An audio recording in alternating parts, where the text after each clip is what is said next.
So guys म अहिले छु दिनेश नायक दाजु घरमा र देखिसक्नु भएको होला, हजुरले पनि सुनिसक्नु भएको होला जुन खबर 3 वर्षदेखि हाम्रो दिनेश नायक दाजु बरमदेवका वार्ड नम्बर 9 का अहिलेसम्म कन्ट्याक्टमा छैनन्। उहाँ चाहिँ रसिया स्टुडेन्ट भिसामा गएका थिए भने रसियन पुलिसमा जोइन गरेदेखि आर्मीमा जोइन गरेदेखि अहिलेसम्म कन्ट्याक्ट पनि छैनन्।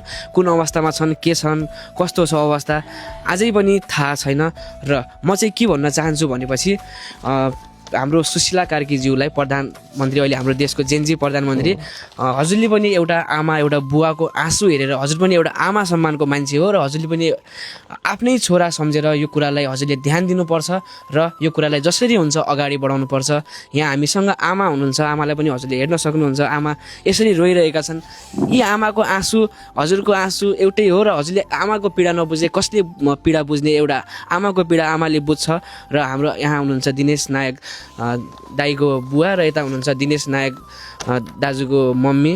त्यही भएर हजुरहरूले पनि यो भिडियोलाई सक्दो सेयर गरेर मन्त्री हाम्रो प्रधानमन्त्री सुशीला कार्कीज्यूसम्म यो भिडियो पुगाइदिनु होला र उहाँको लागि जसरी हुन्छ सबैजनाले मिलेर एपिल गर्नु होला कि हाम्रो दिनेश नायक दाजु छिटै घर फर्किउन्। जुन अवस्थामा भए पनि जे जस्तो भए पनि छिटै उहाँको खबर आओस्। र अहिले आमा बुवा एकदमै चिन्तित हुनुहुन्छ, त्यही भएर हजुरले चिन्तालाई बुझ्नुहुन्छ भन्ने मैले आशा राखेको छु।